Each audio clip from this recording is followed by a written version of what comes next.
السلام عليكم ورحمة الله وبركاته. نديتناችሁ ኢንሻአላህ በነህው الصغير ትምርት ላይ ነበር። ነህው الصغير የዶክተር ሱለይማን አልዑዩኒ الجزء اول احكام الكلمه ላይ ደርሰናል ማለት ነው። احكام الكلمه እና احكام الكلام ባለፈው ባጭሩ ምን እንደምናይ ዝርዝር ተነጋግረናል። ዛሬ ደግሞ በቀጥታ احكام الكلمه እንገባለን ማለት ነው። ኪታብ ይዣለሁ እናንተም ኪታብ ይዛችሁ የምትከታተሉ ከሆነ ወይም በፒዲኤፍም ከሆነ ደግሞ ማስታወሻ እየያዛችሁ ተከታተላላችሁ ማለት ነው። طيب احكام الكلمه ላይ የመጀመሪያው ጁዝ ነው። ስለ ከሊማ የምናይበት ሶስት ክፍል ከፋፍለን አይተናል ማለት ነው። የመጀመሪያው ባብ አንዋዕ الكلمه የከሊማ አይነቶች የሚለውን እናያለን በዝርዝር ማለት ነው። ስለዚህ የመጀመሪያው ባባችን ስለ ከሊማ አይነቶች ነው አንዋዕ ምናየው ማለት ነው። ወደሱ እንገባለን ማለት ነው። طيب ስለዚህ የመጀመሪያ ባባችን የሚሆነው አንዋዕ الكلمه ነው ማለት ነው። ስለ ከሊማ አይነቶች። ከዛ በፊት ما معنى الكلمه ከሊማ ሲባል ምንድነው? መጀመሪያ ከሊማ ማንነቱን ወይም ደግሞ ምንነቱን ካወቀን በኋላ ነው ስለሱ እዛ ውስጥ ስላሉት ነገሮች ማወቅ የሚቻለው ማለት ነው። طيب ከሊማ በቋንቋ ደረጃ አረፍተ ነገር ወይም ደግሞ አንድ ንግግር ይሆናል ማለት ነው። በቋንቋ ደረጃ እንደዛ ነው የሚጠቀሙት። إنها كلمة هو قائلها ሲል አላህ Subhanahu Wa Ta'ala በቁርአኑ ከሊማ ብሎ የገለጸው በቋንቋ ደረጃ የሚገለጸው አረፍተ ነገር ነው። እኛ የምንፈልገው ከሊማ ሲባል ግን በእስጢላህ النحويين ደረጃ ከሊማ ሲባል የሚፈልገው ቀውሉን ሙፍረድ ነጠላ የሆነ ቃል ማለት ጁምላ ያልሆነ ማለት ነው። አረፍተ ነገር ያልሆነ ነጠላ አንዲት ቃል ማለት ነው። مثلا ሙሐመድ የምንለው ቃል ምንድነው? ነጠላ ይባላል። ጃአ ነጠላ ቃል ነው። አሁን እዚህ ጋር የምንፈልገው ይሄን ጃአ የሚለውን ቃል ብቻ ነው። ፋዒሉን መፍዑሉን ወይም እንደዚህ ነው የሚለውን ነገር አይደለም። ነጠላ ቃል ነው አይደለም ነው። ይሄን ከሊማ ማለት እቺ ነጠላው አንዷ ጃአ የምትለዋ ቃል ከሊማ ትባላለች። ጃአ ሙሐመድ ብትል ይሄ ጃአ ለብቻው ምን ይባላል? ከሊማ ይባላል ማለት ነው። ይሄ ሙሐመድ ለብቻው ምን ይባላል? ከሊማ ተብሎ ይጠራል። እነ ለም እነ ሚን በሙሉ እነዚህም ቃላቶች ምን ይባላሉ? ነጠላ ቃል ይባላል ማለት ነው። ስለዚህ ይሄ ነጠላ ቃል ውስጡ ብዙ አይነት የተለያዩ አይነት ቃላቶች ይይዛል ለየብቻ የምንሰይማቸው ማለት ነው። ስለነዛ ነው የሚያብራራው። ስለዚህ ከሊማ ሲባል አእምሯችን ላይ የሚመጣው ምንድነው? በነህዊዮች በእስጢላህ ደረጃ ከሊማ ሲባል የሚፈለገው ነጠላ የሆነ ቃል ነው ማለት ነው። ግልጽ ነው አይደል? طيب اذا انواع الكلمه ስንል የምንፈልገው ነጠላ የሆነው ቃል ለሶስት እንከፍለዋለን ብሎ ይነግረናል ማለት ነው። ምን አለ? اعلم رحمني الله واياك እኔንም አንተንም አላህ Subhanahu Wa Ta'ala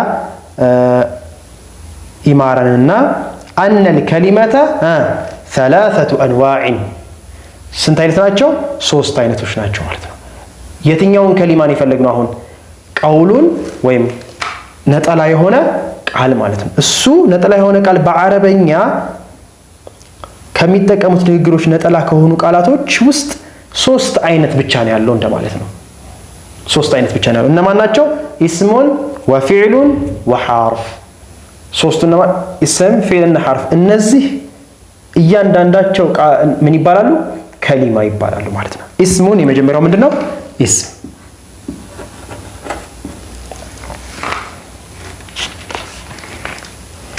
ሁለተኛው ፊዕል፣ ሶስተኛው ሐርፍ። እነዚህ ናቸው ማለት። ስለዚህ እነዚህ ምን ተብለው ይጠራሉ? ስም ለምሳሌ እንደ ኤግዛምፕል ዘይድ አው በይት።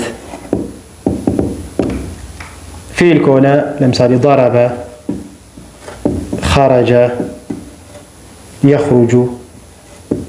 ሐርፍ ከሆነ እንደነ ሚን ለም እንደ ኤግዛምፕል ማለት ነው። አሁን እዚህ ጋር እነሱን ለመለየት ሳይሆን እንደ ምሳሌ ለማየት ያክል ነው። ስለዚህ ስም ምንለው ዘይድ ምንለው ከሊማ ይባላል። ضرب የሚባለው ቃል ራሱ ضرب የሚለው ቃሉ ምን ይባላል? ከሊማ ተብሎ ይጠራል ማለት ነው። ሚንም እነዚህ ከሊማ ተብለው ይጠራሉ። ለየብቻ እያንዳንዳቸው ቃላቶቹ አረቦች ለሆነን ማዕና ያስቀመጡት ነገር ምን ተብሎ ይጠራል? ለሆነ አንድ ነገር እንዲጠቁም ያ ድርጊት ክስተት ሊሆን ይችላል፣ የሆነ ዛትን የሚጠቁም ሊሆን ይችላል፣ ማዕናዊም ነገር ሊሆን ይችላል። ብቻ ለአንድ ነገር ማዕና ብለው ያስቀመጡት ነገር አረቦች ምን ብለን እንጠራዋለን? በዚህ እስጢላህ ከሊማ ብለን እንጠራዋለን ማለት ነው። ስለዚህ ያንን ያስቀመጡት ከሊማ ያ ያስቀመጡት ቃል ምን አለው ማለት ነው? ወይ ስም ነው ወይ ሐርፍ ነው ወይ ፊዕል ነው ማለት ነው። ይሄንን መጀመሪያ ምን ማድረግ አለብን? መለየት አለብን። قبل أن نعربه መጀመሪያ ኢዕራብ ከማድረጋችን ማዕናው ይሄ ነው ከማለታችን በፊት ሶስቱን ምን ማድረግ አለብን? መለየት አለብን ማለት ነው። ሶስቱን ያለየ ሰው ኢዕራብ ማድረግ አይችልም። መጀመሪያ አንድ ሰው ኢዕራብ ማድረግ ሲነሳ ፊዕል ነው ሐርፍ ነው ስም ነው ወይ የሚለው መለየት ስላለበት፣ ለምን ኢዕራብ ከማድረጉ በፊት ስም ነው ወይ ብሎ ካለየው የፊዕልን ኢዕራብ ሊሰጠው ይችላል፣ የሐርፍን ኢዕራብ ሊሰጠው። ምክንያቱም ስምም ፊዕልም ሐርፍም የራሱ የሆነ ኢዕራብ ስላለው ማለት ነው። طيب ኢዘን ሶስቱን ከገለጽንልን በኋላ ምን አለን?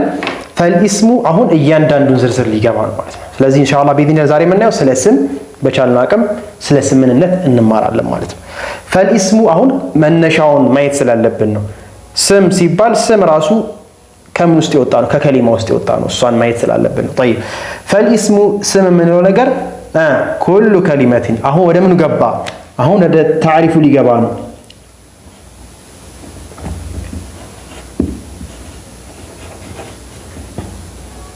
ስም የምንለው ነገር ምን ብሎ ሊሰረስልን ነው?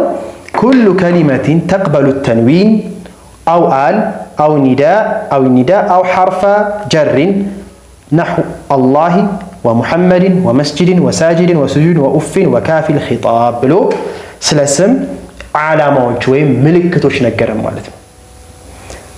እኛ ስም የምንለው በተለምዶ የሆነ የሰው ስም የቤት ስም ምናምን ብቻ ሊሆን ይችላል። ግን እዚህ በእስጢላህ ደረጃ ስም የሚባለው ግን እነዚህን ከነዚህ ከተጠቀሱት ዓላማዎች ከዚህም ሌሎች ዓላማዎች ይኖሩታል። ላኪን እነዚህ በዚህ በተጠቀሱት ዓላማዎች የምንለያቸው ናቸው ማለት ነው። ከዚህ በፊት የምናውቀው ስም ይኖራል። ላኪን አንዳንድ ቃላቶች ምን ሊሆኑ ይችላሉ? ይሄ ስም ነው አይደለም የሚለውን ጥርጣሬ ውስጥ ልንገባ እንችላለን ማለት ነው። ስለዚህ እነዛን በምንድነው የምንለየው? እነዚህን ዓላማዎች ከነዚህ ውስጥ አንዱን ዓላማ ከተቀበለ ሁክማችን ምን ይሆናል? ይሄ ቃል ስም ነው እንላለን። ምክንያቱም እነዚህ ዓላማዎች ማን ላይ ስለማይገቡ ነው? ሐርፍም ላይም ፊዕልም ላይም አይገቡም ማለት ነው። ስለዚህ የመጀመሪያው ዓላማችን ምንድነው? ኩሉ ከሊመቲን ተቅበሉ ተንዊን። የመጀመሪያው ምንድነው? አተንዊን ነው።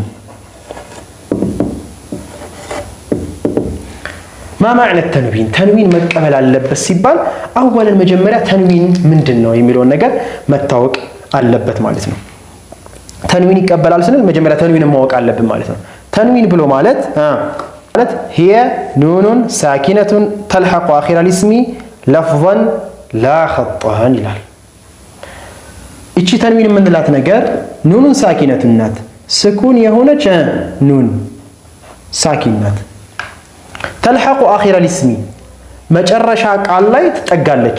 مثلا إذا قلنا محمد ضم يهون فتح يهون ضم أو كسر يهون إيه قال عندي أجابه يلعيال وسون إن شاء الله وده في المتعبة على نون بلو مالت بعند قال محمد ومحمد أو محمدي بمي لو قال وسط تتقالج من هنا تتقالج شيء مجرش عليه هنا تتقالج تلحق آخر الاسم كسمو مجرش علينا متتقال قلت مرة للزيجان متتقال مالتنا طيب عايز تتقال قاعدون يوصلنا من نيدو تلحق آخر الاسم مجمرا نون ساكن مهون ما رجعت عندنا كذا دمو تلحق آخر الاسم مش أشاري المتمتعو لكن لفظا لا خطا لا تلمالت بلفظ بنجر بمعنى بلفظ نجي بخط عتنورم بنجراتشن محمد دو أو دا أو دي ن بلفظ عليك بقول بنجر من معنى بلفظ عليك لكن بخط من عتنورم يشي نوع عتنورم አሁን የለችም እኮ ሙሐመዱ ሙሐመደ ሙሐመዲ ነው የሚለው ቃሉ ተንዊን ይቀበላል ይሄ ቃል። ስለዚህ እናስገባበት ተንዊን ሲባል እንደዚህ አድርገን አናስገባም። ታዲያ እንዴት ነው ተንዊኑ ይሄ ከተባለ ይሄንን ከመጻፍ ضم ከሆነ አንድ ضم በመጨመር ፈትህ ከሆነ አንድ ፈትህ በመጨመር ከስራ ከሆነ አንድ ከስር በመጨመር እንብቃቃለን ማለት ነው። ስለዚህ ምን ብለን እናነባዋለን? ሙሐመዱን ሙሐመደን አው ሙሐመዲን ብለን እናነባዋለን ማለት ነው። ግን ቃሏ ምንድናት? ስኩን ሆነች ኑን ናት። ይሄን ስኩን ሆነችን በማን ተካ ነው? በማ ከሆነ ቃሉ ረፍዕ ከሆነ ወይም ضማ ከሆነ አንድ ضማ እንጨምራለን። ፈትህ ከሆነ ፈትህ፣ ከስር ከሆነ ከስር በመጨመር እንብቃቃለን ማለት። ስለዚህ ይሄንን ተንዊን የሚቀበል ማንኛውም ቃል ይሄን ተንዊን ከተቀበለ ምን ብለን ሁክም እንሰጠዋለን? ስም ብለን ሁክም እንሰጠዋለን። ለምን? የስም ኢዕራብ ራሱን የቻለ ስለሆነ ማለት ነው። ጠይብ ሌላኛው ደግሞ አል ነው። አል አንድ ስም ላይ ተቀብሎ ካገኘ ነው። አል የገባበት ስም ቃል ካገኘ ነው፣ ወይም ደግሞ ይህ ቃል አልን መቀበል የሚችል ከሆነ ያንን ቃል ምን ብለን ሁክም እንሰጣለን? ስም ነው ብለን እንሰጣለን ማለት ነው። ለምንድነው ያንን ስም ብለን መሰየማችን ወይም ደግሞ ሁክም መስጠታችን የሚያስፈልገው? ኢዕራብ በምናደርግ ሰዓት የስምን ኢዕራብ የፊዕልን ኢዕራብ ለየብቻ ስለሆነ የምናየው ስም ነው ብለን ስንል የስምን ኢዕራብ ቀጥታ እንሰጠዋለን ማለት ነው። ጠይብ ስለዚህ አል አንደኛው ከዓላማዎች ውስጥ የስም ምልክት ነው ማለት ነው። ለምሳሌ ረጁል ያለው ቃል ወይም መስጂድ ያለው ቃል አል ይቀበላል ወይ? አዎ። ለምሳሌ አልረጁል ማለት እችላለሁ፣ አልመስጂድ ማለት እችላለሁ። ወይም ደግሞ አል ገብቶበት ያገኘነው ስምም ካለ ይህ ቃል ምን ብለን ሁክም እንሰጣለን? ስም ነው ብለን ሁክም እንሰጣለን ማለት ነው። ውስጥ አንደኛው ነው። ጠይብ ሌላኛው ምልክት ኒዳ ነው። ቃል المصنف ዶክተር ሱሌማን አልዑዩኒ ካስቀመጡት ውስጥ እዚህ ነህው ሰጊር ላይ ኒዳ ነው። ኒዳ ብሎ ማለት የሚጠራ ማለት ነው። ለምሳሌ ያ ሙሐመድ ያ መርየም ብለን የምንጠራው ከሐርፍ ኒዳ ያ ወይ ሐምዛ ሐርፍ ኒዳ አሉ፣ ግን በዋናነት ያ ናት። ያ ሙሐመድ ያ ዘይድ ብለን በምንጠራ ሰዓት ከያ ቀጥሎ የሚመጣው ቃል ምን መሆን አለበት? ግዴታ ስም መሆን አለበት። ሐርፍን አንጠራም። ያ ለም አንልም፣ ያ ضرበ አንልም፣ ምክንያቱም ፊዕል ናቸው። ስለዚህ ከያ ቀጥሎ ከሐርፍ ኒዳ መጠራት የሚችል ከሆነ ምን ብለን ሁክም እንሰጣለን? ስም ነው ብለን እንሰጣለን። ልክ ከቁርአን ላይ ያ መርየሙ ያ ኢብራሂም ያ ሙሐመድ ብለን በምንጠራ ሰዓት ይህ ቃል ከያ ቀጥሎ ከኒዳ ሐርፍ ኒዳ ቀጥሎ ሙናዳው ተጠሪው አካል ያቺ ከሊማዋ ቃሏ ምን ትሆናለች ማለት ነው? ስም መሆን አለበት ማለት ነው። ስለዚህ ያንን ካገኘን ስም ነው ብለን ሁክም እንሰጣለን ማለት ነው። ሌላኛው ከኒዳ ቀጥሎ ይኸው ለምሳሌ ያ ሙሐመድ አው ያ ዘይድ። ስለዚህ ከዚህ ከሐርፍ ኒዳ ቀጥሎ እቺ ኒዳው ጥሪው ማለት ነው የሚጠራው አካሉ ሰውየው ሳይሆን ቃሉ ስም መሆን አለበት ማለት ነው። ስም መሆን አለበት። ስለ ዛቱ አይመለከተንም። ያ ቃሉ ግን የምንጠራበት ቃል ለሰውም ይሁን ከሰው ውጭ ላለ አካል ቃሏ ስም መሆን ስላለበት ነው። ይህ ስም ከሆነልን ስም ነው ብለን ሁክም እንሰጣለን ማለት ነው። طيب ሌላኛው ከተንዊን ከአል ከኒዳ ቀጥሎ ሌላኛው ምልክት ደግሞ ሐርፍ ጀር ነው። ሐርፍ ጀር መግባት አንድ ቃል ላይ ሐርፍ ጀር መግባት የሚችል ከሆነ ወይም ደግሞ ገብቶ ካገኘ ነው። ስለዚህ ምሳሌ ሚን የምንለው ቃል እነዚህ ሐርፍ ጀር የምንላቸው ኢላ ወደፊት ኢንሻአላህ እንማራቸው። እነዛ ቃላቶች አንድ ቃል ከሱ ቀጥሎ ሌላ ቃል ከመጣ ይህ ቃል ምንድነው ማለት ነው?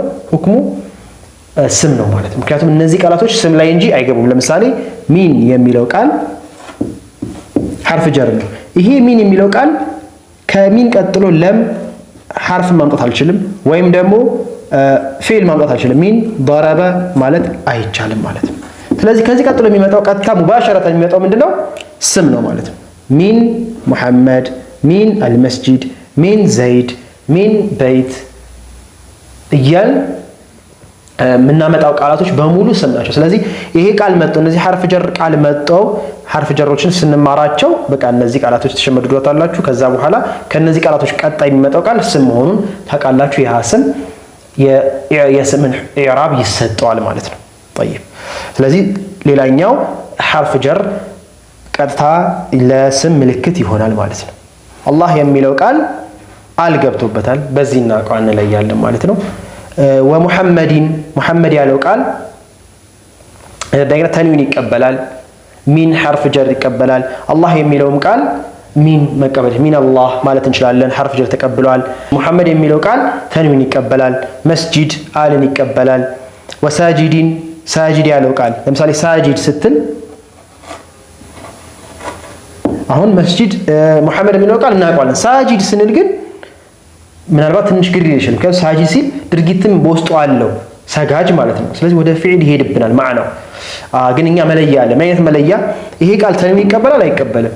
እስኪ እንሞክረው። ሳጂዱን ሳጂዲን ተንዊን ይቀበላል። ስለዚህ ፈሕኩም ቢአነሁ ኢስሙን ስም ነው ብለን ሁክም እንሰጣለን ማለት ነው። ሱጁዲን ሱጁድ ያለው ቃል ይሄ ሱጁድ የሚለው ቃል ኡፊን እነዚህ ቃላቶች ወደ ፊል ማዕናቸው ወደ ፊል ይሄዳል። ለዛ ነው ዓላማዎቹን ማወቅ የሚገባን ማለት ነው። ማዕናውን ስና ወደ ፊል ከሄደብን ግዴታ ፊል ነው ማለት አይደለም። የፊል ማዕና በውስጡ ሊይዝ ይችላል፣ የድርጊትን ማዕና፣ የክስተትን ማዕና። ግን እኛ የምንፈልገው ጨዋታችን የቃላት ጨዋታ ነው። ቃላቱን ምን ብለን መለየት፣ ስም፣ ሐርፍ፣ ፊል ብለን መለየት ነው መጀመሪያ። ከዛ በኋላ ወደ ማዕናው ደግሞ እንሄዳለን።